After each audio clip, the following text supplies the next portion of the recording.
इस संसार का खेल है क्या? ये खेल खेलने के लिए परमात्मा ने इस जीव का निर्माण किया। एका सत विप्रा बहुधा वदंती, सत्य ब्रह्म अकेला है। पूरे ब्रह्मांड का एकमात्र मालिक कौन है? ब्रह्म है, वो अकेला है। अब घर में कोई अकेला बच्चा हो, वो कैसे खेलेगा? खेलने की इच्छा हो, मानो गेंद का खेल खेल रहा हो तो कैसे खेलेगा? वो दीवार पर मारेगा वो गेंद को, फिर पकड़ेगा, यूं खेलेगा। तो ब्रह्म ने भी ये सृष्टि का निर्माण किया, गेंद बनाई और गेंद को फेंका तो सृष्टि का सृजन हो गया, वापस पकड़ा तो विसर्जन हो गया। कई देर ऐसा चलता रहा, लेकिन बोर हो गए ब्रह्म, बोले मजा नहीं आ रहा है, दो हो खेल में तो मजा है जीत हार का। तो उसने क्या किया? भगवान ने जीव का निर्माण किया, जीव बनाया, मनुष्य बनाया। बोले अब हो गए दो, अब खेल का मजा। और था कौन जीव? परमात्मा का ही अंश, परमात्मा से ही निकला।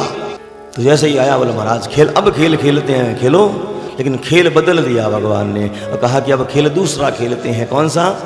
लुका छिपी का खेल खेलते हैं। क्या बोलते हैं आप लोग? आइस पाइस कहते हो, बचपन में खेलते थे, आज के बच्चे नहीं खेल पाते।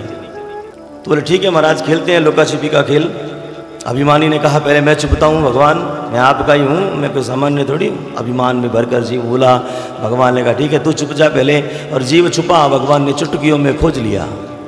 अब नंबर आया मेरे श्री ठाकुर जी का, तो उन्होंने कहा अब मेरी बारी है, मैं छुपता हूँ। बोले महाराज मैं भी आपका ही हूँ, यूँ खोज लूँगा मैं आपको, चिंता मत करिए। तो भगवान ने कहा इस सृष्टि में जाकर खोजना है, मैं यहाँ छुपूंगा, इस सृष्टि में छुप जाऊँगा। और इतना आसान नहीं है मुझे खोजना, जा तुझे मैं 120 वर्षों का समय देता हूँ, मुझे खोज।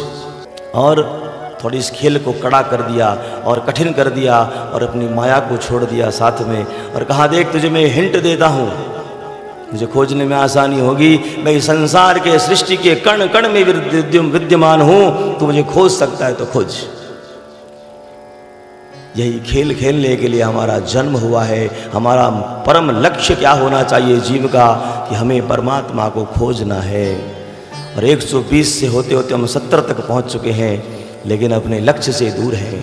हमें विचार करना है मैं हूँ कौन, मैं कहाँ से आया हूँ, इसके पश्चात कहाँ चला जाऊँगा।